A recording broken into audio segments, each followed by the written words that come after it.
Monsieur Éric Basson. Donc, en tant qu'ex-ministre du numérique en France, quel est votre avis du secteur de la tech au Maroc ? Avant, si vous le voulez bien, de parler de la tech, peut-être saluer l'immense réussite qu'est cette deuxième édition du GITEX à Marrakech. Moi, j'étais allé à titre personnel il y a une dizaine d'années à Dubaï pour participer à un GITEX.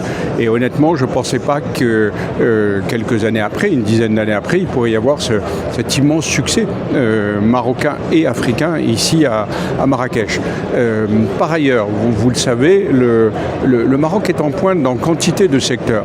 Ça vient de la qualité déjà des Marocains dans tout ce qui sont ce qu'on appelle les sciences dures, entre guillemets, mathématiques, physique, chimie, biologie, etc. Ils brillent. Je regardais encore hier le nombre de Marocains qui ont été reçus à l'écrit à Polytechnique. Chaque année, ça devient saisonnier. On voit cela. Ce qui veut dire que vous avez des élites, des chercheurs de très grande qualité qui ont souvent en plus une double ou une triple culture, qui sont marocains, qui ont étudié soit en France, soit aux États-Unis, parfois en Chine ou dans des pays d'Asie, et qui reviennent au Maroc imprégnés de toutes ces cultures avec d'entrée une vision mondiale de ce qu'ils peuvent présenter. Donc c'est remarquable. Par ailleurs, c'est lié aussi, je pense, à la politique industrielle du Maroc qui a investi dans un certain nombre de secteurs, dont l'intelligence artificielle plus récemment. Tout ça fait qu'effectivement, le Maroc est en train de devenir une belle plateforme en matière de technologie de pointe. Alors après, la compétition est mondiale. Il ne suffit malheureusement pas de mettre des moyens pour être assuré du succès, puisque tous les pays, ou en tout cas tous les grands pays, essaient de faire cela, mais voir le Maroc dans ce peloton de tête, c'est un vrai succès, je crois. Et quelle est la place du Maroc en Afrique, justement en termes de technologie? Est-ce qu'il est leader? Est-ce qu'il est à la traîne? Qu'en pensez-vous? Je ne sais pas s'il est leader, en tout cas il fait partie du peloton de tête et des 3 ou 4 pays qui sont à la pointe. Alors je vais enfoncer une porte ouverte, c'est lié à son histoire, à sa géographie, à ce qu'on vient de dire, à la qualité de ses élites et de ses chercheurs, de ses dirigeants qui sont en train de le mener sur ce sujet. Par ailleurs, le Maroc est un pays sécurisant pour les investisseurs, parce que c'est un pays stable politiquement, c'est un pays dont le cadre juridique, ce qu'on appelle l'attractivité est assurée, ce qui fait que vous avez, on le voit là sur ce GITEX, vous avez beaucoup d'entreprises étrangères qui sont implantées ici parce que le cadre est sécurisant. Et l'attractivité d'un pays dépend de ça, de la qualité de ces personnes, du cadre juridique dans lequel il exerce et de la stabilité politique. Or, ces conditions sont réunies au Maroc, ça se prête parfaitement aux investissements d'entreprises étrangères, oui. D'accord. Vous avez signé en 2023 un partenariat avec la filiale de la Banque centrale émiratienne à Abu Dhabi, et cela pour produire des timbres fiscaux améliorés.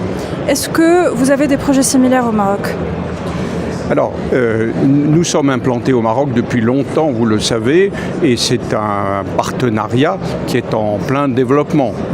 Nous sommes à peu près 170 salariés de SICPA ici au Maroc. Nous travaillons pour les douanes, pour le ministère des Finances, et nous avons l'intention de continuer à nous implanter. Et puis, il y a des pays, parmi lesquels les Émirats arabes unis, avec lesquels nous avons aussi un partenariat de longue date.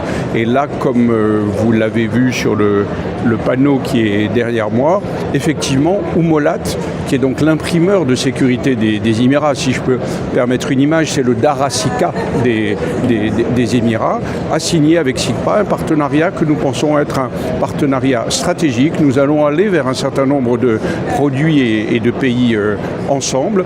On verra ce que réserve l'avenir, mais effectivement, le Maroc, qui a lui-même des liens très importants avec les Émirats, pourrait être une des terres d'application de cet accord stratégique. Voilà, donc si on pouvait réunir le partenariat entre les Émirats, entre le Maroc et les Suisses de SICPA, on en serait ravis, oui.